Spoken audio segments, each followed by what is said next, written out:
자, 오늘은 어쨌든 이게 딱 끝나는 순간 우리 수업도 뿅 하고 마무리되는 겁니다. 자, 빨리 갑시다. 자, 제목은 비 오는 날이면 가리봉동에 가야 한다라고 하는 양 기자님의 소설. 아마 지금 학교에서 최근에 이 작품을 하고 있다고 아까 말씀드렸었죠? 네, 알겠습니다. 일단은 이 작품은 보조자료를 잠깐 먼저 열어놓고 여기서 몇 가지 좀 써먹고 시작을 할게요. 보조자료 열어주십시다.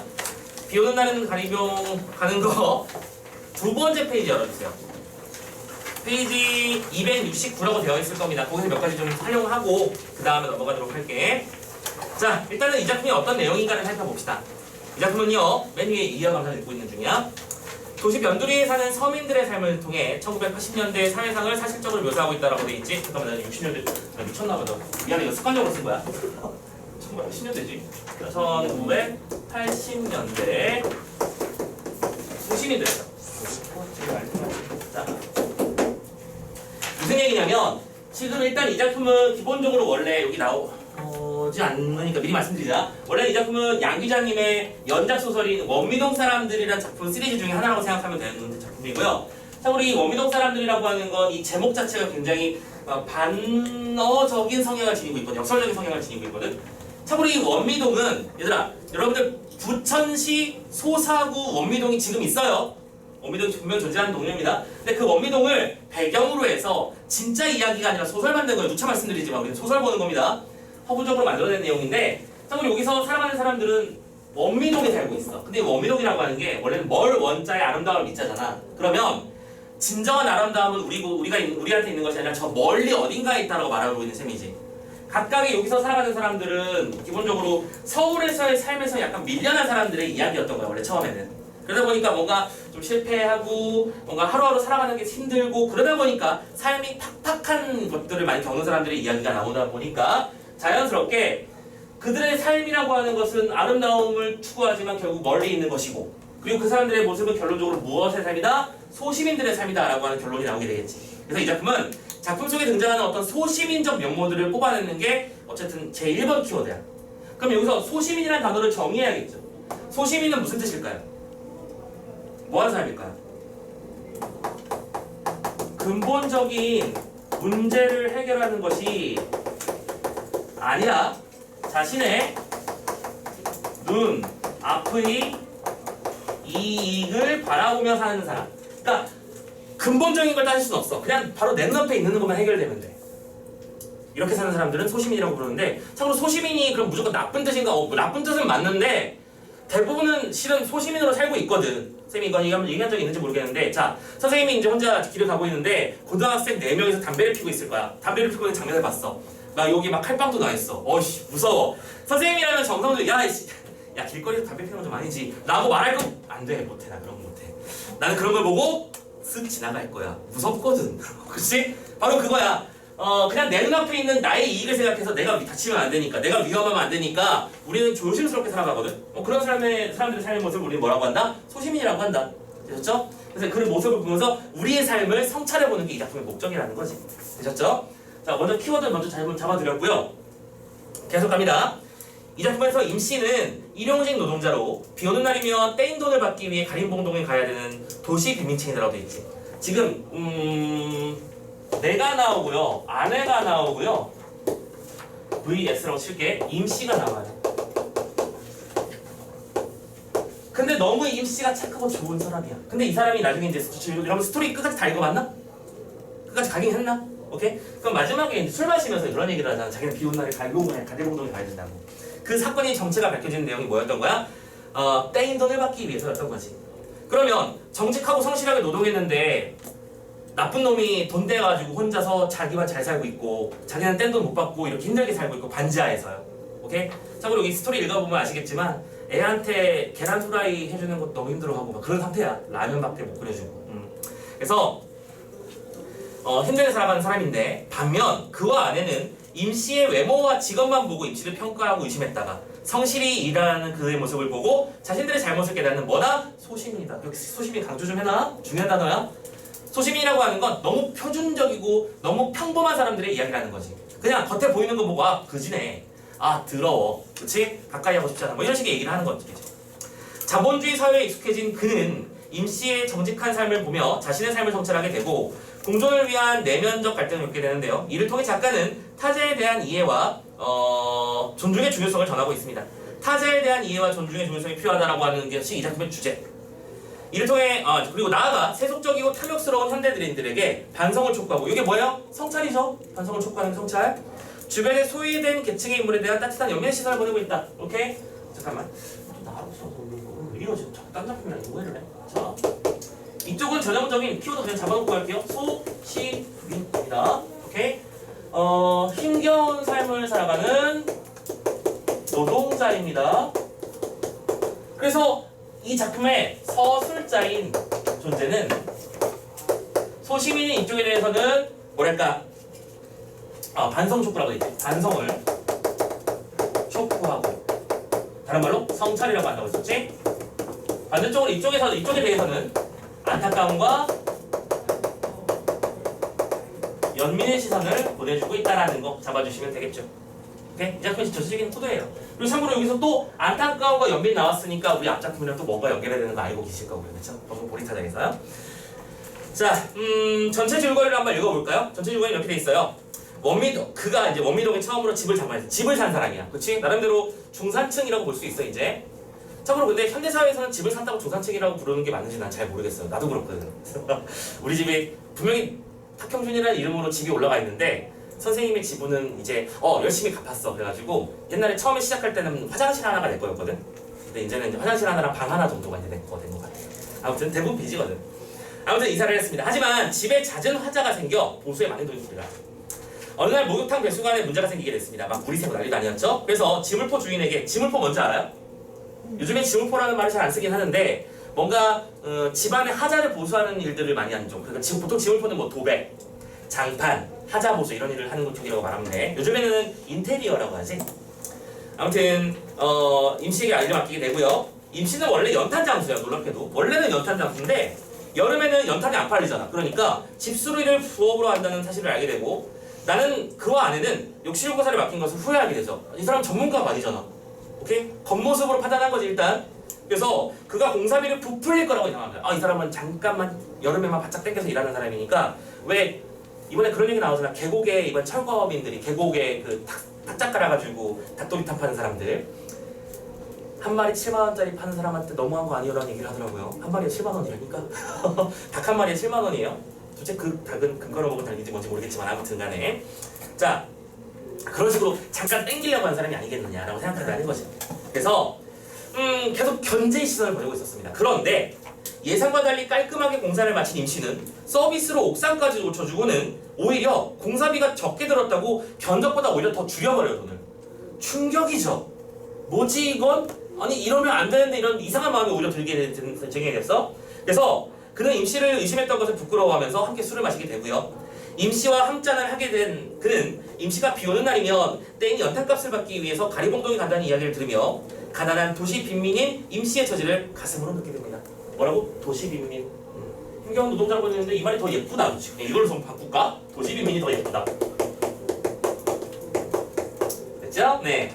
좋습니다. 그래서 일단 본문을 넘어갈 텐데 이 본문을 보기 전에요. 그 왼쪽 아랫단에 제일 마지막에 보면 제목의 의미와 역할이 있어요. 이거 별표 3개 정도 맞춰줄래? 별표 3개 정도 맞춰주세요. 이거 나중에 뜬금없이 이 문제가 나올 가능성도 있어. 그래서 그 비오는 날 가리봉동을 가는 것의 의미를 서술하시려고 나올 수도 있거든. 그때 써먹기 위해서 이 단어를 암기해주세요. 가자. 일단 이 의미는 뭐냐면 아까 말씀드렸지. 떼인 돈을 받으러 가리봉동에 있는 나쁜 새끼 찾으러 가는 거야. 그게 기본적인 의미인데 이 역할이 중요한 거지. 자, 역할 봅시다. 첫 번째, 일단 이 말은 임씨의 말인데요. 이 말이 제목이 되어서 일단 첫 번째 독자의 호기심을 유발했다. 키워드 잡았니? 1번 독자의 호기심 유발. 아니 왜 비오는데 가리봉동을 하는 거지? 일단 궁금하게 만들잖아. 책을 읽게 만드는 거죠. 두 번째, 정직하고 성실한 사람이 제대로 대우받지 못하는 사회를 비판하는 것이죠. 오케이? 이거는 사회에 대한 비판이야. 왜 사회가 되는 것이라고? 정직과 성실을 모티브로 살아가면 오히려 대우를 받지 못해요. 나쁜 짓을 하고 몰래 빼먹고 법을 이용해 먹을 줄 알아야 부자가 되고 행복하게 살거든. 이상한 사회라는 거죠. 세 번째입니다. 자신의 이익만을 지키려고 하는 부유층의 이기적인 모습을 비판하는 것이다. 이건 뭐야? 부유층을 또 비판하는 거죠. 이기적인 존재. 되셨습니까? 자, 키워드 잡았니? 제목은 먼저 호기심을 유발하는 차원에서 정의가 있을 수 있고 사회를 비판하고 있고 부유층에 대한 비판도 담겨있다. 됐지? 그러면 참고로 이 작품의 배경이 되는 나쁜 나래. 그와 임씨 같은 사람들은 소시민이고 빈민들이잖아. 소시민과 빈민과 대비되는 사회나 부유층이라는 대비되는 짝 만들어진 거 확인하셨죠? 오케이? vs 소시민 그리고 도시빈민 이렇게 잡아놓으시면 자 문제 푸는 포인트 하나 잡아놓은 것 같은데요, 그죠? 오케이. 자 이제 그러면 지문 읽어봅시다. 가자. 앞부분 줄거리부터 가볼게요. 그 안에는 어렵게 연립주택을 장만했어요. 그러나 집에 막 문제가 생기죠. 제법 돈이 들어갑니다. 그러니까 원래 이 허비로 막을 거 가리로 막게 된다고 말을 하잖아. 대충 싸게 해결하려고 하다 보면 더 큰 문제가 벌어져요. 너희들 집에 에어컨 있잖아, 그지? 혹시 집에 이사를 최근에 해본 사람? 최근에 이사해본 적이 없음? 선생님이 최근에 이제 어머님 댁에 이사를 해가지고 에어컨을 옮기는데요. 참고로 에어컨 가격이 보통 120에서 150 사이를 하지. 그걸 염두에 두시고 에어컨 이전을 하려고 했는데 에어컨 이전비 얼마 들게? 그냥 A 아파트에서 B 아파트로 이동하는 거야. 그냥 에어컨 2대, 그게 투인원이라고 하지. 스탠드 하나랑 벽에 걸리는 거 하나 붙어있잖아, 안방에. 2대 하나 옮기는데 60만 원 정도 들어요. 60에서 70이 들어요. 참고로 이사를 2번 하면 에어컨 한 대는 새로 사는 게 낫죠. 그럼 이렇게 비싼데도 우리가 하는 이유가 뭐냐면 선생님은 그런데도 불구하고 그냥 정식으로 LG나 이런 데 서비스센터에 전화를 해서 정식으로 불렀어요. 왜냐면 예전에 왜 이삿짐 센터에서 되게 싸게 해줘. 한 30만 원이면 해준다고 막 이렇게 돼요. 그러면 하잖아? 문제가 되죠. 막 가스가 새고 막 여름에 더워 죽겠는데 막 뜨거운 바람 나오고 그러면 이제 또 AS 기사를 또 다른 한 번 더 불러야 되잖아. 그럼 출자비가 2배로 드는 거지 일단. 그러면 그 사람이 그냥 가만히 버튼 몇 번 누르고 고쳤습니다 이렇게 될까? 아니죠. 배가 다시 하고 그쵸? 빵꾸난 데는 어디 찾아야 되는데 빵꾸난 데 못 찾겠으니까 100원에 갈아야 된다고 하지. 그럼 나는 곱하기 2를 들어가는 거야. 오케이? 그렇게 해서 나중에 문제가 생기는 경우가 많아서 그냥 한 방에 세게. 그쵸? 여기 상황도 비슷한 상황인 거예요. 자꾸 여기만 고치면 되니까 하면서 조금만 고치다가 결국엔 문제가 너무 커져서 이제 큰 돈을 들이기로 결정을 한 거야. 됐지? 그러던 중에 욕실 바닥에 물이 새는 일이 발생기자 이웃의 소개를 받아서 임씨에게 공사를 맡기게 됩니다. 하지만 곧 그는 임씨의 본업이 연탄배들이라는 사실을 알고는 욕실 공사를 맡긴 것을 후회하죠. 적응가가 아니니까 너무 당연한 거죠. 갑시다. 오늘 끝나기는 어렵겠죠? 아내는 내일까지 이 일이 계속된다는 게 벌써부터 지겨운 듯했습니다. 그럴 거야. 움직일 때마다 발끄트머리에 차있는 세간살이들을 여기저기 옮겨놓으며 그는 건성으로 대답했다. 그 비슷한 말을 임씨에게 해봤더니 임씨 역시 건성이야. 사장님이야 며칠이 걸려도 아무 상관없지요. 견적 뽑은 대로만 주시는 거니까요. 나머지는 지가 백날이 걸려도 하자없이 해놓을만 내면삼인입니다. 되게 뭐랄까?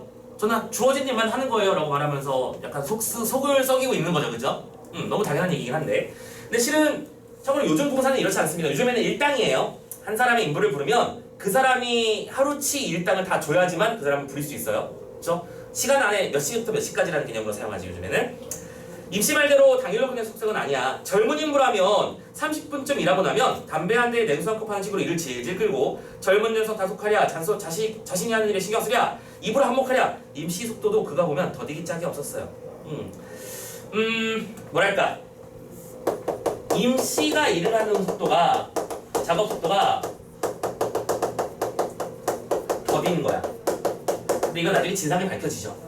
자 일단 여기에 대해서 그가 생각한 것은 굉장히 뭐랄까 게으름이라고까지 하면 좀 그렇지는 않고 똑바로 하지 못하고 있다.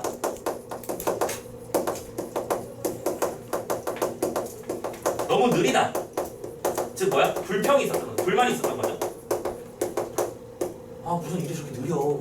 하나하나 저러고 있어 라고 생각하는 중이지. 근데 이게 네 반전이 있기 때문에 쓰는 거예요. 자 이러고 있습니다. 하기야 뭐 이런 공사가 국수가닥 뽑아내듯 쑥쑥 뽑혀 나오는 재미를 주는 일이 아니겠지만 깨고 드러내고 긁어내고 하는 일은 한참 후에 들여다보아도 그게 그 모양. 그렇다고 감독관 마냥 문 앞에 버티고 서서 장깨 부리지 않도록 감시하고 있을 수도 없는 일이어서 그는 어슬렁거리며 이곳저곳을 기울거렸습니다. 그래서 그가 하는 건 뭐였어? 어슬렁거리고 왔다 갔다 하고 있는 거지. 근데 실은 그게 뭐 하고 있는 거야? 감시하고 있는 거잖아 지금 이거. 오케이? 이 사람 제대로 하나 일? 원래 일할 때 옆에서 지켜보고 있으면 굉장히 신경 쓰이잖아요. 근데 이런 일을 하고 있는 거야. 아니 왔다 갔다 하지만 말고 가서 지켜보세요. 일꾼들이나 원래 주인이 안 보면 대충대충 덮어버리는 못된 구석이 있다고요. 라고 지금 누가 말한 거야? 아내가 낮은 소리로 소금거렸어요. 그럼 여기서 이 아내도 자 이 멘트도 멘트 쳐놔. 아내 역시 인부들이라는 작자들은 대부분 게으르다 라고 하는 뭘 가지고 있는 인물? 통념을 가지고 있는 인물이지. 이 사람들은 돈 받은 만큼만 일하려고 하는 거고 뭔가 우리한테 잘해줄 리가 없다라고 생각하는 거야. 그래서 옆에 보면 이런 말이 쓰여 있을 거예요. 피해 의식이라고요. 이 사람이 선의로 나한테 이럴 리가 없어. 분명히 이유가 있으니까 그럴 거야. 그렇지? 여기 이런 말도 써져 있네요. 금전거래에서 일반적으로 볼 수 있는 소시민적 초조함. 그렇죠? 시금치 나무를 붙이면서 소금거렸어. 갓난애나 징지 물어내면 애복이나 하려마는 아이는 배만 부르면 새근새근 잠들어버리는 터라서 사실 그가 딱히 할 일은 없어. 하는 수 없이 또 목욕탕 갔어. 임씨가 젊은이한테 건재산 가서 파이프 가져오라고 시키고 있을 때였는데 그 구부러지는 이음새에 사달 문제가 트러블이 터진 모양이야. 땀방울이 흘러내리는 얼굴을 쳐들어올리면서 사장님 수도 좀 열어보세요. 여기서 물이 솟구칠 것 같은데 하면서 돌아보니까 물줄기가 막 솟고 있어. 자 보세요. 이걸로 한 번만 내려치면 완전 분수처럼 솟구칠 테니까. 그래서 흑선으로 파이프를 통 하고 치니까 바로 물이 막 터져 나왔습니다. 뭐예요? 파이프로 통 쳤더니 부서졌다는 얘기잖아. 물이 뿜어져 나오고 있습니다. 자 사갔네요. 자 터진 데 찾았고요. 여기가 터진 거니까 여기를 고치면 되겠네요. 가서 잠그고 오세요. 임씨는 젊은 인물을 기다리는 사이에 냉수 한 컵을 부탁합니다. 또 일을 다 한 거나 진배 없다. 거의 다 끝났다라고 하는 일꾼의 말에 기분 좋아진 아내가 봐요. 또 한마디에 기분이 좋아지지. 또 잠깐 초조해졌다가 근본적인 이 초조함이라고 하는 것이 전형적인 소시민의 성격이야. 오케이? 다시 뵙습니다. 세면대나 변기는 안 건드려도 되겠어요? 아이고 네 다른 데 파이프는 구부러질 이유가 없거든요. 여기는 구부러지는 자리가 터진 거예요. 이 자리는 맨 처음에 시공할 때 욕조를 이렇게 딱 자리를 잡느라고 막 닭달 막 긁고 막 꾹꾹 누르고 했던 모양입니다. 라고 말하고 있고요. 맛있게 음료수를 마셨습니다. 여름한철 집수리일이나 한다고 하는 사례치고는 꽤 정확한 솜씨가 아닌가 해요. 그는 새삼 사내의 몰골을 자세히 뜯어보았어. 자, 그는 불만을 가지고 있었지. 그런데 이제 공간을 좀 띄워놓을걸. 지금 뭐로 바뀌었어요. 새삼 다시 뜯어봤지. 아니 생각보다 원인을 되게 빨리 찾아냈어요. 그죠? 그리고 어떤 일을 하는지 정확하게 알고 있었고 나머지 일은 또 우리 그런 거 있잖아. 공사할 때 보통 그런 일이 벌어지잖아. 컴퓨터 같은 거 고칠 때 왜 그냥 부품 하나가 잘못 접촉돼 있는 건데 컴퓨터 나쁜 놈들은 이거 보드가 나가는데 보드가 나가면 보통 램이 같이 나가거든요. 보드랑 램 고쳐주셔야 되고 이번 기회에 그 파워도 교체하시죠 하면서 딱 바꿔버려요. 그런 일이 많이 벌어지죠. 지금 그럴 줄 알았는데 얘는 그냥 이건 접촉 불량인데 요것만 다시 하면 돼요. 이러고 말하고 있는 거잖아. 다시 보이네 하면서 다시 봤어요. 자 A로 묶여있죠. 원래는 자주 색이었을 티셔츠는 잦은 세탁으로 누런 빛이 됐고 얼마나 오래 입었는지 그 검정 고무줄이 삐져나온 초리닝의 허리깨는 서툰 바느질로 터진 실밥을 꿰는 자리가 어지러웠습니다. 작은 체구에 비하면 어깨 근육이나 팔목의 힘줄은 탄탄하게 보였고 더위로 상기된 붉어진 얼굴은 이제 막 밭을 갈다 나온 농부처럼 건장해 보였지. 오케이. 지금 새삼 살펴보니까 이 임씨는 노동으로 단련된 존재였다는 거야. 나처럼 맨날 책뜨기 같은 일을 참고로 이 작품에도 그는 교사거든요. 그래서 책뜨기다 같은 사람이 아니라 뭔가 진짜로 일하는 사람이라는 인식이 있다는 얘기지. 뭐예요? 지금 인식이 전환됐죠. 그렇죠? 네. 어려운 말은 없었습니다. 자, 그래서 임씨의 지금 참고로 이게 A 부분은 보통 뭘 문제를 내려고 하는 거냐면 뒤에 있는 문제랑 연결되어 있는 거긴 한데 자 얘들아 요거 지금 뭐 한 거니? 이걸 서술상 특징 문제라고 생각하고 접근해봐. 방금 이 장면은 임씨의 외양을 묘사한 거죠. 맞죠? 그리고 외양 묘사를 통해서 인물의 개성을 찾아내고 있지. 일단 기본적으로 옷이 후줄근해. 그러니까 옷을 통해서는 넉넉하지 못한 형편 확인을 되고요. 그리고 두 번째 근육을 통해서, 그렇지? 근육을 통해서는 힘쓰는 일을 꽤나 오래 해왔다는 얘기를 하고 있는 거니까 이게 바로 뭐의 전형적인 모습인 거거든? 도시 빈민의 전형적인 모습이거든. 그치? 열심히 일을 해야지 먹고 살 수 있으니까 몸은 튼튼해. 하지만 차림새는 후줄근하다는 거. 도시 빈민의 모습을 묘사를 통해서 확인하고 있다. 됐죠? 이거 잡아주시면 되겠고요. 다음 페이지 넘어간다. 아이고 지물포 출씨가 칭찬하던 대로 일 잘하시네요. 살짝 치켜세웠습니다. 인간이란 칭찬 앞에 약한 법. 하물며 저 단순한 육체 노동자야말로 이런 기관지러운 말에 자신의 원임을 바치지 않겠는가? 지금 뭐하고 있어요? 하지만 난 여전히 소시민입니다. 지금 그가 임씨를 뭐 했어요? 칭찬했어요. 근데 이 칭찬은 참고로 진심이 맞을까요? 진심은 아닙니다. 근데 뭔가 찾은 걸 보고 와 역시 프로네. 야 역시 이런 일을 하시는 분 답네요 라고 말을 하면 약간 어깨가 뽕이 잠깐 솟아요. 그죠? 그래서 뭔가 일을 더 열심히 하게 되는 효과를 만들어주는 것이죠. 그래서 이거는 뭐냐면 그래서 이런 말을 했지. 단순한 육체노동자라고 표현합니다. 대상을 뭐하고 있는 거야? 깔보고 있는 거죠. 이런 녀석들은 원래 이렇게 한마디씩 살짝 간지러운 데를 긁어주면 좋아라 하더라고 라고 생각하는 거죠. 아직까지 그는 소시민이 맞습니다. 그죠? 참고로 이 작품에서 이런 문제가 자주 나오는 편이야. 잘 기억해. 그와 아는 사람이 소시민이라고 찍고 갔지? 오케이? 그러면 그 소시민성을 확인할 수 있는 구절을 기억부터 미음 중에 아닌 걸 골라봐 이런 문제가 되게 자주 나오는 편이거든? 쌤이 지금 소시민과 관련된 얘기를 할 때마다 거기서 꼭 마킹을 일관되게 또 꾸준하게 좀 해주세요. 오케이? 지금 선생님 두 군데 잡았습니다. 그의 아내가 인물은 원래 게으다가 말하는 장면이라든가 나는 똑바로 하지 못할까봐 감시를 하고 있다든가 또 단순한 사람이라면 칭찬하고 있는 장면 벌써 3개 나왔네요. 그죠? 소시민성을 확인할 수 있는 구절들 주의 깊게 봐두라. 그는 자신의 한마디가 잘 개선해내놓은 작품을 은근히 잡아놔였어요. 뭐예요? 내가 여기서 칭찬을 한번 빵 터뜨리면 저 사람은 어깨에 뽕을 섞고 일을 열심히 할 거고 나는 그 덕을 보겠지. 한데 임시의 반응은 계산과 다르게 빗나갔어. 머리피셔 누가 봐서 이래도 마찬가지. 정황 그런 게 아니야. 다들 이렇게 해요. 생각보다 뽕이 안 섰네요.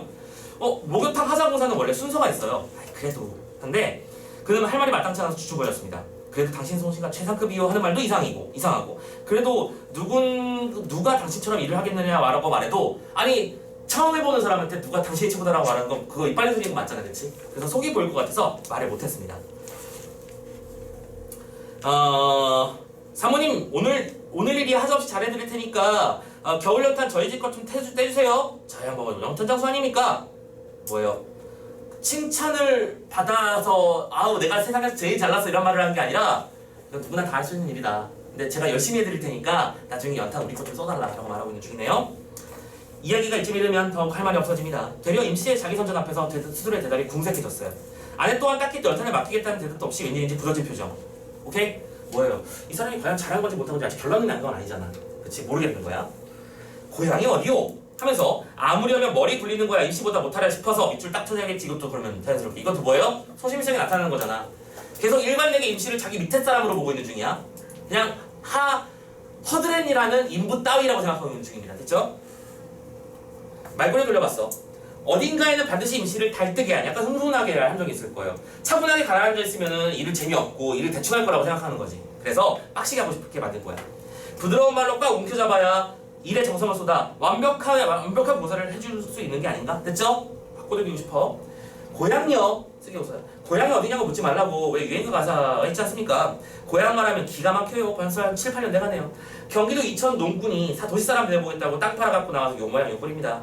아이고 그 땅만 좀 잘 잡고 있었어도 그쵸? 경기도 이천. 그러네요. 자 이렇게 해서 이야기가 이어지고 있었고요. 자 세메탄 부분이 나오네요. 그와 아내는 임시가 자신들을 속이고 공사비를 많이 받으려 한다고 생각하고 있습니다. 그런 가운데서도 조금씩 임시의 지난 삶에 대해서 알게 되죠. 참고로 임시는 우리 집에 와서 하루 종일 일하는 중입니다. 아침부터 저녁까지요. 그러니까 이런저런 얘기를 자꾸 섞게 되겠지. 과거의 이야기를 알게 됐어. 공사가 끝나갈 무렵 임시는 수리할 것이 더 있으면 그것도 고쳐주겠다고 말을 했어요.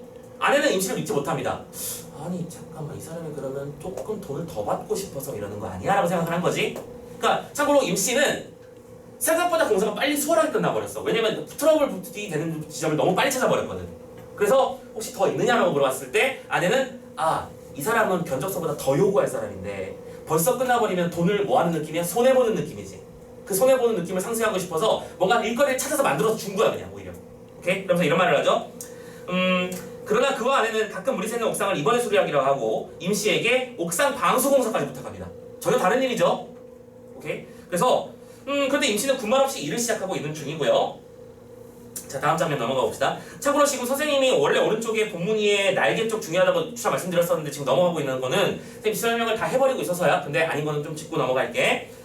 자 참고로 지금 읽었던 장면에서 오른쪽 읽기적 활동에서 칭찬의 의도는 선생님이 설명을 해드렸고요. 두 번째 거는 한번 체크하고 넘어가 볼까? 고향을 어디냐고 물어봤을 때 이천이라고 하면서 막 웃음을 짓는 장면이 있었지. 왜 그러는 것이냐? 후회가 되는 거. 후회가 키워드지. 두 번째, 지금 나는 뭐가 됐어요? 그냥 농민이 아니라 이제는 도시 빈민이 돼버렸잖아요. 그치? 자신의 신세에 대한 어떤 쓴웃음이 되는 것이다 라고 판단할 수 있는 거 두 개 키워드 잡아주시면 될 것 같아요. 자, 이제 진짜 넘어갑시다. 현재 욕실공사 물 새는 것 처리는 끝났습니다. 옥상 방수공사를 하러 하는 중이에요. 임씨는 그의 머릿속에서 어떤 생각이 굴러가는지 알 바 없이 재빠른 솜씨로 방수액을 섞은 시멘트 배합물을 깨고서 떼어서 놓은 자리에 이겨 바르기 넘음이 없었다. 이겨 바른다는 얘기를 막 이렇게 꾹꾹 눌러가지고 짓이겨가지고 쭉쭉 눌러 바르는 걸 행위를 말하는 겁니다. 실내공사와 관계는 없지만 이것 방수를 해놓고 굳기 전에 비라도 내리면 산통이 깨질 것이므로, 참고로 이런 것도 잘 봐두자고. 산통이 깨진다라고 하는 게 이런 걸 보고 뭐라고 하지? 관용 표현이라고 부르죠. 산통이 깨지는 건 무슨 뜻이야? 이게 어디서 온 말이냐면 점집에서 벌어진 일이야. 왜 점집 가면은 통에다가 젓가락 꼽아놓고 탁탁탁탁 흔든 다음에 뽑아봐 라고 하는 거잖아. 그게 산통이거든. 근데 그 산통 자체가 깨진다는 얘기는 아주 불길한 일, 모든 것은 망했으요 해버리는 일이거든. 그치? 산통이 깨진다는 얘기는 그래서 뭔가 일이 잘못 굴러감이라는 뜻이 되는 거야. 알아두시고. 그래서 그는 어두워오는 하늘을 쳐다봤지. 여름 하늘이 항상 그렇듯 서너장의 먹장구름이 둥실 떠있고 먹장구름 뒤로는 물결같은 장구름이 남풍을 타고 흘러가고 있었죠. 여름날에 변덕 많은 날씨를 어찌 잡아두랴 싶어서 그는 흙 묻은 손을 털어놨습니다. 임시 하는 일이 대충 마무리 단계인 듯 싶어서 담배 한 피면서 쉬려고 했었죠. 그러면서 이제 옆에서 말을 하는 거죠. 참고로 이 당시에는 이제 이렇게 인부 옆에서 주인들이 도와주는 경우도 많이 있었어요. 선생님도 그러고. 여름에 비도 젖는데 그러면 일을 못해서 어쩝니까? 비가 오면 비가 오는 대로 할 일이 있었죠. 그 손놀림이 막 빨라집니다. 어느새 주위가 군청빛으로 어두워오고 있었고요. 왜요? 비 오려고 하는 거잖아 지금 이거, 그지? 비 오면 무슨 다른 벌이가 있어요? 비 오는 날에는 아침부터 가리봉동 가야 돼요. 오케이? 가리봉동. 아유, 사장님이 뭐라고 됩니다. 아무튼 비가 오는 날 가리봉동 가야 돼. 임씨가 잠시 일선을 멈추고 알 수 없는 표정을 언뜻 지었습니다. 이렇듯 힘든 일을 매일같이 계속했으면 비 오는 날 하루 좀 쉬어야 될 거 아닌가 라고 말을 해주려다가, 참고로 그래서 노동자들은 대부분 비 오는 날이 쉬는 날입니다.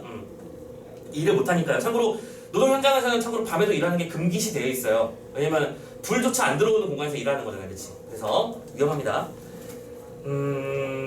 이름을 잡으러오는데 누군들 쉽지 않을 거냐는 하루에 2끼는 라면으로 배를 채우는 식구들을 거느린 가장으로서 어찌 비 오는 날이라고 해서 아랫목에 뒹굴기만 하겠느냐라는데 생각이 미쳤던 까닭이다. 그쵸? 오케이, 좋습니다. 세부적인 이야기는, 그러니까 가리봉동에 가야 되는 이유는 저 뒷부분에 나올 테니까 잠깐 내버려놓고 어쨌든 그런 이야기를 확인한 상태에서 다음 장면 넘어갑시다. 지금 선생님은 여기부터가 중요하다고 생각해요. 왜냐하면 어쨌든 누차 말씀드리지만 19세나 가리봉이나 결론적으로는 시험 문제 지문에 전문인 시험 문제 안 나오잖아. 제일 중요한 장면이 나올 거잖아, 그치? 그래서 여기부터가 작품에서 보통 시험에 출제되는 부분이니까 잘 봐주시고, 여러분들 옆에도 절정이라고 써져 있잖아. 클라이막스잖아요, 그쵸? 가봅시다. 간단하게 여겼던 옥상의 공사는 오히려 시간을 더 끌었어요. 통통으로 물이 빠질 수 있도록 경사면을 맞추는 것도 시간을 더 들겠고, 깨놓은 자리랑 기왕의 자리에 이음산 사이로 물이 새지 않도록 면을 부르다 보니 추가 공부담도 열심히 막, 그렇지? 그러니까 매끈하게 라인을 만들려고 하다 보니까 잘못된 데 다 무너뜨린 다음에 또 다시 짓이겨서 개고 이렇게 받쳐놓아야 되는 일이 벌어져서 힘들었다는 얘기죠. 이미 밤은 시작된 것이나 진배 없어 거의 다를 것이 없어서 이웃집의 창문에는 심지어 불이 켜지기 시작했습니다. 그런데 임씨는 만족하다 싶을 때까지는 입술을 놓치고 싶지 않은 모양이었어요. 이리 재고 저리 재고 흑손질 한 번 더 하고 또 옆에서 맞춰보고. 흑손질이 뭐냐면 여러분들 왜 시멘트 같은 거 발라놓으면 우둘투둘하잖아. 그거를 이렇게 쇠판으로 싹 미는 거 알지 뭔지. 평평하게 만드는 거. 흑손이라고. 참고로 그 도구를 흑손이라고 부릅니다. 흑손질을 하는 거죠. 옆에서 보고 있자니 임씨는 도무지 시간 가는 줄을 모르는 사람 같았어요. 자, 봐봐. 처음에는 느린 것이 불만이었지. 근데 인식이 전환된 뒤로 지금 상태에서는 아니 시간이 가는 줄도 가는 줄도 모르고 일하는 사람인 것 같아요. 그러니까 처음에는 이 사람이 뭔가 일을 좀 드문드문 하려고 천천히 하려고 한 사람인 줄 알았는데 그게 아니라 꼼꼼한 사람이라는 걸 좀 눈치채기 시작한 거야. 몇 번이나 옥상에 얼굴을 디밀고 일의 진척 상황을 살피던 아내도 이것도 체크해야 되는 거죠. 뭐예요? 이것도 감시질이잖아. 믿고 맡겼으면 냅두면 되는 거잖아. 다 끝날 때 끝났습니다 하고 가서 확인하면 되는 거잖아. 근데 얘는 아내는 계속 왔다 갔다 했어요. 뭐예요? 소, 시, 민 그거죠. 네. 질렸다는 듯 입을 열었어요. 아유 대강 해주세요. 거기까지만 하세요. 어서 내려오세요. 아 다 돼갑니다 사모님. 하던 일이니까 깨끗이 손봐드렸죠. 이것도 밑줄 쫙 쳐놓자. 이 멘트 중요한 멘트죠. 방금 그 멘트는 결론적으로는 누구? 임씨의 성격을 드러내는 대화죠. 그죠? 임씨는 뭐하다? 꼼꼼한 인간이다. 됐지? 주인이 그만하라는데 오히려 인부가 더 해야 된다고 말하고 있어. 왜? 마무리는 끝까지 잘 되지 않느냐라고 말하고 있는 중이죠. 다시 방수액을 부어서 완벽을 기하고 이음새 부분은 손가락으로 몇 번씩 문대어보고 나서야 임씨는 허리를 일으켰어. 임씨가 일에 몰두해 있는 동안 그는 손소리조차 내지 않고 일하는 모습을 보았지. 저 열 손가락에 박힌 공이 있는 옹이라는 말인데 굳은 살을 말하는 거야. 저 손가락에 있는 굳은 살의 대가가 기껏 지하실 단칸 빵새만큼의 생활뿐이라면 좀 너무하지 않나는 안타까움. 자, 안타까움 키워드 맞지? 인식 전환됐지? 처음에는 불만이었다니까? 지금 뭐하고요? 안타까움이 되었죠? 항상 시험 문제는 대입되는 적이 나오는 겁니다. 왠지? 안타까워졌어요. 목욕탕일도 그랬지만 이 사람의 손은 특별한 때가 있다는 느낌. 자신의 주무르고 있는 일감에 한치의 틈도 없이 완벽하게 밀착되어 날렵하게 움직이고 있는 이 임씨의 열 손가락은 손가락 이상의 큰 부하. 처음에는 이 사내가 견적들의 돈을 다 받기가 민망해서 우정 일부러란 뜻이야. 일부러 지어내는 열정이라고 이어졌어. 참고로 얘들아, 이 우정이란 단어도 여러분들 소설이니까 이번에 분명히 몇 문제는 어휘 문제가 나올 거야, 그치? 자, 말 넘기만 말해서 좀 해보자면 아까 19세도 그랬고 가리봉도 그랬고 여러분들이 작품을 읽으면서 꼭 해주셔야 되는 일은 뭐냐면 어휘를 하나하나 다 파세요. 오케이? 지문을 읽어보다가 이런 단어가 나왔을 때 나 이거 뜻을 말할 수 있나? 라고 생각해보세요. 참고로 거기서 오류가 밝혀질 테니까 알겠지? 선생님은 수업 때문에 쭉쭉 치고 나갑니다만 여러분들은 천천히 읽으면서 내가 모르는 단어가 뭔지 꼭 정리를 해주시기 바랍니다. 네, 우정 같은 단어가 시험에 잘 나오는 단어예요. 그래서 지어보이는 열정이라고 읽었는데 잠깐 중간에 내려갔을 때 안도 그런 말을 하더라고. 아이고 예상에는 옥상 얘기 힘든가 보죠. 저 사람도 이제 세상에 꽁돈은 없다는 사실을 깨달았을 거예요. 이것도 비춰쳐야 되잖아. 이것도 똑같이 소시민적 의식이지. 저 사람은 인부야. 인부는 대부분 돈만 받으면 장땡인 사람들이지. 그 말을 전제해두고 말하는 거니까 체크해 주시고. 하지만 우정 지어낸, 그러니까 일부러 지어낸 열정으로 단정한다면 그 당한 쪽은 오히려 그들이야. 밤 8시가 지나도록 자별프 노릇에 시달리는 그도 고생이었고 일부러 만들어 시킨 일로 심적 부담을 느끼기 시작한 그의 아내 역시 안절부절 못하게 됐으니까. 오케이? 나는 돈 떼어 먹히는 게 너무 안타까워서 돈내 값을 다 받으려고 일을 시켰지. 오케이? 아내는 기다리는 동안 술상을 보고 있었어. 그럼 자, 봐봐. 보통은 대충 6시면 5시, 6시면 일이 끝나야 되는데 8시, 9시까지 일을 하고 있는 중이야. 오케이? 아내는 뭘 준비했어요? 술상을 준비했죠? 그럼 이 술상은 뭘 의미하는 거야? 아내의 미안함에 대한 의미지. 6시에 칼같이 일 끝내고 갔으면 술상 차려주겠니? 나는 안 해줄 것 같은데, 그지? 손발을 씻고 계단에 가서 옷에 먼지를 털고 들어온 임씨는 오히려 그런 부부에게 미안해합니다. 아이고 벌써 시간이 이렇게 됐어요? 아이고 늦게까지 너무 고생 많으셨네. 아이 죄송합니다. 오히려 자기가 죄송하대요. 안방에서 아이를 보고 있던 노모가 대신 임씨의 노고를 칭찬을 해줍니다. 젊은 사람이 일도 엄청 잘하네. 늦으면 내란다고 하고 쉬었다 하면 좋을기만 뭐 일 무서운 줄 모르는 거 보니 앞으로 잘 살게요. 노모의 덕담을 임씨는 무릎을 꿇고 두 손을 제품째 들었다. 이것도 마킹해야겠다. 그쵸? 임씨의 성격이 드러난 장면이야. 두 번째, 이건 뭐예요? 어른을 공경하는 모습. 어려운 말은 아니야, 그치? 내사 예수 믿는 사람이라 남자들 술 마시는 꼴은 앵꼬 봐서 안 입고 와서 못 보지만 그렇게 일하고는 안 마실 수 없겠구만. 나 그만 들어가 있을 테니까 쉬다 가서 오히려 장사 같은 사람은 술 한잔 할 자격이 있다. 술 한잔 하고 가라. 라고 하면서 좀 허락해 주시죠. 노모가 방문을 잡고 들어가자 임씨는 그가 부어주는 술을 두 손으로 황감히 받쳐들고 조심스레 목을 뜯어 넘겼습니다. 한잔 주소 하면서 퍽퍽퍽 마신 게 아니라 아유 감사합니다. 아이고야 이렇게 나눠주고 있는 거죠. 그쵸? 뭐예요? 이것도 임씨의 성격이 나타나는 장면이잖아. 임씨의 성격 지금 여기서 뭐 한 거죠? 예의 바른 성격인 거잖아. 그치? 그럼 결론적으로는 임씨는 그치? 성실하고 예의 바르고 또 뭐 뭔가 좋은 거 다 갖다 붙이면 돼요. 그쵸? 오케이? 근데 중요한 건 이렇게 성실하고 예의 바르고 훌륭한 인품을 가지고 있는 임씨가 실은 뭐로 살아가고 있다니까? 도시 비민으로 살아가고 있는 게 문제라는 거지. 자, 아 이거 왜 이러시니까 편히 드십시다. 나이도 서로 비슷한 것 같은데 라고 하면서 자 넘어갑시다. 얘기를 하고 있는데 말을 그렇게 했어도 그는 임씨의 나이가 그보다 훨씬 많으면 왠지 괴롭겠다는 기분을 지울 수가 없었어요. 무슨 얘기냐? 내가 예를 들어 40살인데 일하러 온 사람이 60살이고 막 그러면 내가 일을 시키는 셈이면 좀 미안하잖아, 그지? 그래가지고 찬바람이 불면 다시 온몸에 검댕치를 하는 연탄 배달에 나서야 되고 여름이 오면 간판 달고 일하는 설비집 동료들이 손이 부족해서 넘겨주는 일감에 매달려 하루 종일 하루 벌어 하루 먹고 사는 저 사내의 앞날이 창창하다는 게 위안이 되는지 그것도 모르겠어. 사장님 그녀는 몇이시죠? 저는 토끼띠 36 아닙니까? 임씨가 36의 토끼띠라면 그는 35의 용띠.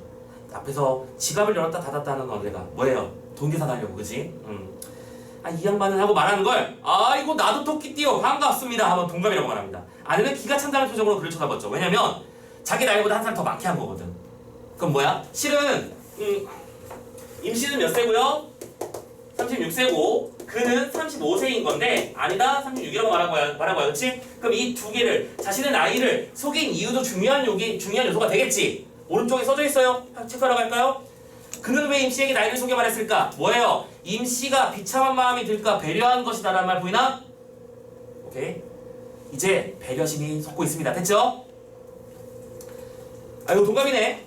알아보지 않고 동갑기념이라고 또 술 한잔 했어. 한 살 보태는 것만으로도 거짓말의 양을 줄일 수 있다는 것이 몹시 다양스러웠어.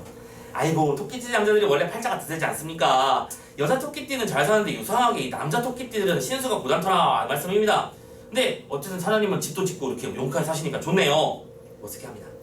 토끼띠가 어쩌고 저쩌고 해서는 게 아무래도 아슬아슬했던지 아니면 준비한 술이 바닥나는 게 보였던지 아내가 단호하게 지갑을 드디어 열었습니다. 돈 드려야지요. 그런데 아내는 뒷말을 못 잇고 그의 얼굴을 말끄러미 올려다보았다. 이거 밑줄 쳐야 돼. 뒤에 그런 데를 왜 붙여? 지금 왜 붙인 거야? 계약서에 80만원 이렇게 했다면 예를 들어 지금 일일 뭐 했고 했는데 아유 우리가 좀 사정이 좀 어렵고 그치? 우리 애들도 키우고 있고 보셨지만 우리 할머니 어머니도 계시고 조금만 깎아주시면 안 돼요? 그 말하고 싶은 거잖아. 흥정이지 그치? 흥정의 의도야? 그럼 그 흥정이라고 하는 건 바로 무슨 적태도야? 소시민적 태도야. 임씨가 되게 열심히 일하고 봤지? 임씨가 훌륭한 사람이 인품을 가진 사람인 것도 확인했지? 그런데 돈은 돈이라고. 그게 뭐야? 소시민적 태도라는 거지. 다른 사람 근본적인 것을 바라보지 못하고 자신의 눈앞에 이익을 따지는 존재 맞죠? 그러니까 소시민적 요소니까 체크. 그는 술잔을 들어올리며 짐진 아내를 못 본 척하면서 이런 생각을 했어. 역시 여자는 할 수 없구만. 여자는 좀 항상 저러고 있구만. 이런 생각을 하는 거죠. 옥상 일까지 시켜놓고는 돈을 타내주기가 아깝다는 뜻이었다. 그는 아내가 제발 딴소리 없이 20만원에서 2만원이 모자라는 견적을 그러니까 뭐야? 견적금이 얼마? 18만원이 들었던 거지 그치? 이런 것들을 다 내놓기를 빌었습니다. 됐죠? 나는 임씨가 충분히 그만큼의 값을 했다고 봐. 오케이? 자 그런 상태에서 지금 여기서 이런 걸 좀 잡았으면 좋겠는데 지금 다 내주기가 아깝다는 뜻이었다라고 돼 있지. 자, 잘 봐. 지금 이 작품의 시점이 무슨 시점이냐? 인물의 심리가 나왔었지. 나 없지. 몇 인칭이야? 3인칭이고 전지적 작가 시점이야. 그치? 잘 봐. 이거 중요한 거야. 그런데 지금 그가 아내의 심리를 뭐하고 있어? 추리하고 있지. 맞아? 전지적 작가 시점이라면 이렇게 쓰는 게 맞는 거 아니야? 아내는 이 돈을 다 갖다 주는 게 아까웠다 라고 하면 되는 거잖아. 그치? 근데 이걸 어떻게 썼어? 그의 입장에서 이 여자들이 난 이걸 또 이렇게 아까워하네 이렇게 말하고 있는 거야. 뭐예요? 그에게 모든 서술에 초점이 맞춰져 있다는 뜻 아닌가? 됐지? 그러면 우린 이걸 뭐라고 부르느냐? 서술 대상의 초점화라고 부릅니다. 즉 이 작품은 분명히 다른 사람들의 심리를 다 알 수 있는 작품이 맞음에도 불구하고 특정한 한 사람에게 포커스를 맞춰서 작품을 끌어가고 있다라는 거 잡아주시면 좋겠네요. 됐죠? 자 이렇게 아우 저 사람 좀 제발 그냥 좀 주자 라고 생각하고 있는데 임씨가 먼저 손을 휘기졌습니다. 잠깐만요 사모님 견적서 좀 줘보세요. 틀려질 거예요 계산이. 잠깐 이거 잘못된 말이죠. 달라지는 거죠. 아무튼 간에 아내가 손에 쥐고 있던 견적서를 내밀었어. 인쇄된 정식 견적 용지가 아닌 분홍색 밑그림이 아른아른 내비치는 유치한 편지지를 사용한 그것을 임씨가 한참 들여다보다가 있었는데 그와 그의 아내는 자 이것도 밑줄 쳐 임씨의 입에서 나올 말에 주목하여 잠깐 긴장하였다. 긴장했어요. 왜 긴장했겠니? 긴장 왜 했겠니? 혹시 견적서가 달라진다는 얘기는 돈을 더 벌려고 하는 거 아니야? 라는 생각이 있기 때문이 아닐까? 그럼 이것도 무슨 장면이야? 또 소심 장면이잖아, 그렇지? 견적 금액이 올라갈까봐 약간 무서워하고 있는 중이지, 그렇지? 돈도 아까우니까요, 당연히. 봐봐, 이런 말을 해. 봐봐.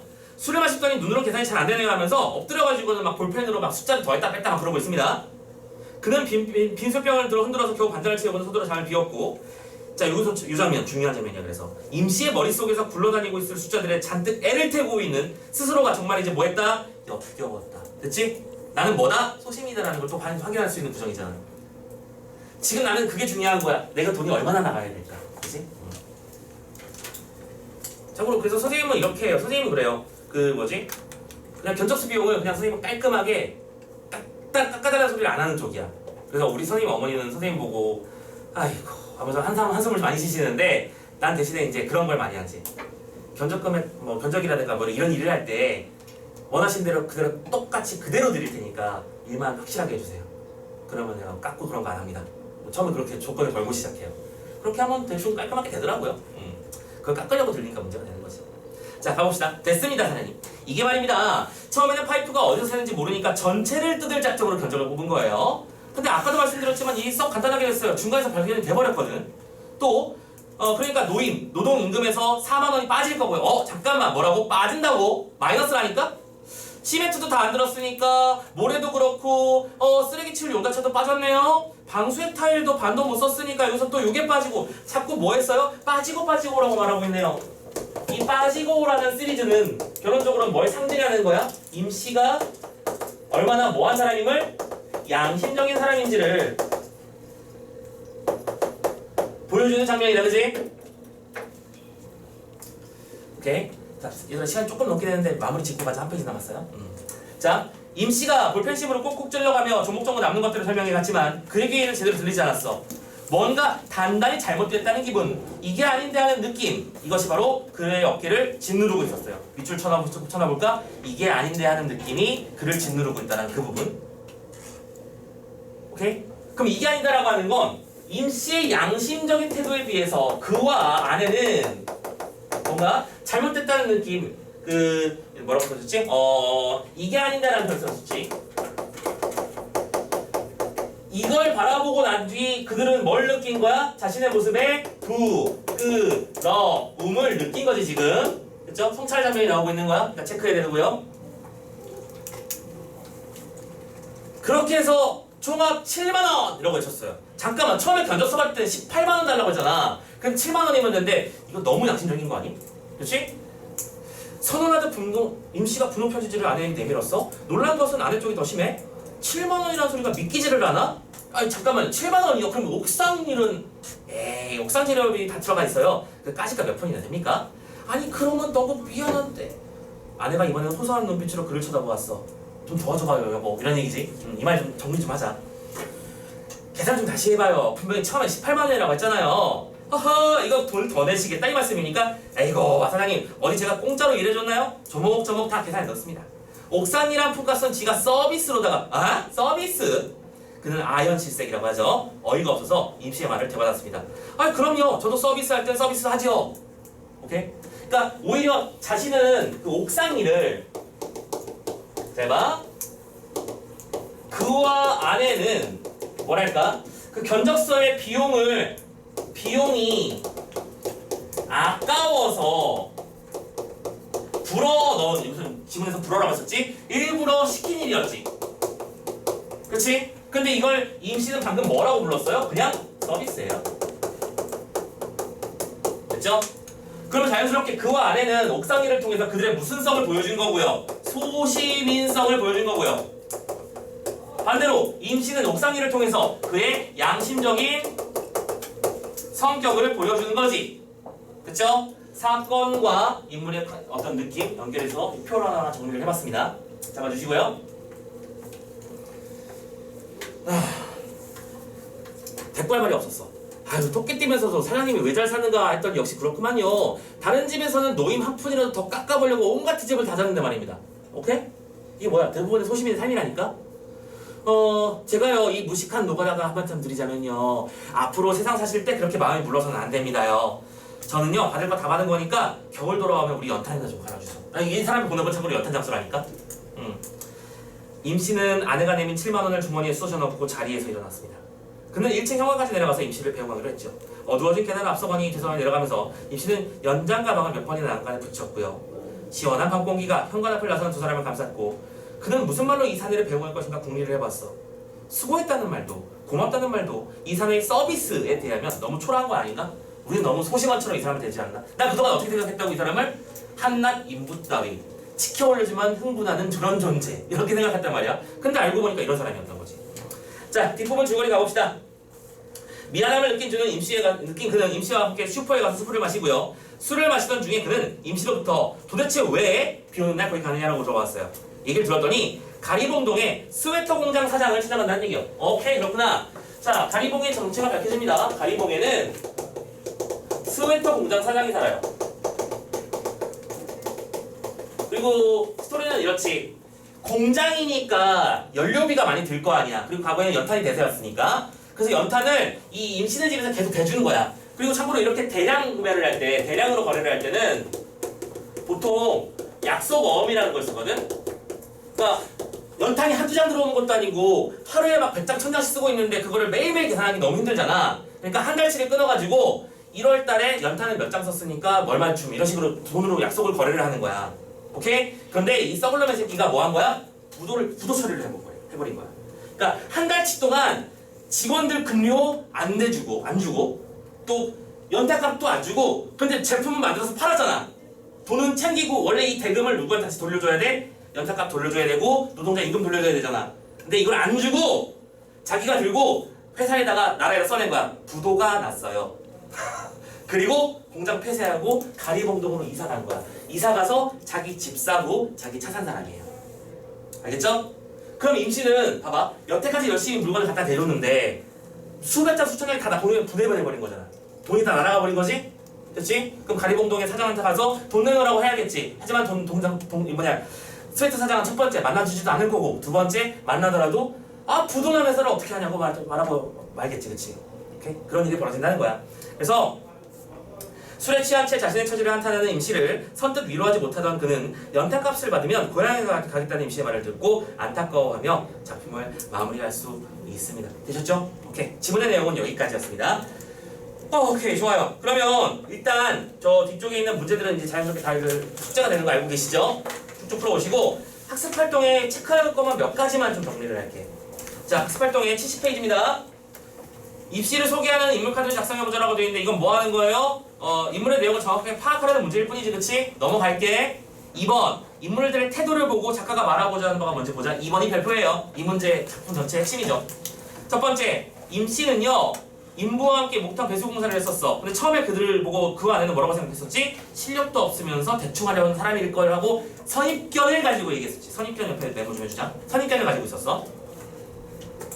그런데 늦은 시간까지 최선을 다해서 옥상 방수 공사를 마무리했죠. 처음에 생각했던 것과는 달리 성실하고 꼼꼼하며 실력이 있다고 생각했지만 의심을 풀진 않고 금액을 다 받기 민망해서 그러는 거라고 아직도 의심을 풀지 않고 있는 중이었습니다. 됐죠? 그런데 마지막에 청구서 비용 장면에서 뒤통수를 맞은 기분이었지. 임씨가 성실하고 실력과 책임감이 있을 뿐만 아니라 정직한 인물이라는 걸 알고 처음에 가졌던 자신들의 오해를 모아다 부끄럽게 생각하면서 자신들의 소심성을 반성하고 있다. 됐죠? 다음 페이지. 그래서 결론적으로는 작가가 이 작품을 통해서 말하고 싶은 게 뭔데? 첫 번째, 선입견을 가져서는 안 된다. 지금 선입견이라는 말이 반복적으로 나오고 있다. 그쵸? 인물에 대한 선입견을 가지는 것이 전형적인 소심의 태도라는 거지. 자, 나중에 써먹어야 될 키워드 중에 하나. 두 번째, 타자를 제대로 알기 전에 벽을 미리 세워두고 있는 소시민의 모습과 자기 반성을 말하고 있는 것이다. 소시민적 태도. 그래서 이것도 별표인데 왜 별표냐면 자, 나중에 여러분들 가지집을 드리면 이러한 소시민적 태도를 확인할 수 있는 다른 작품을 연결하라는 문제를 많이 보게 될 거야. 그러니까 위 작품의 내용과 유사한 태도가 나타나 있는 시를 찾아보라 하면서 1번부터 5번까지 시가 나오는 방식이겠지.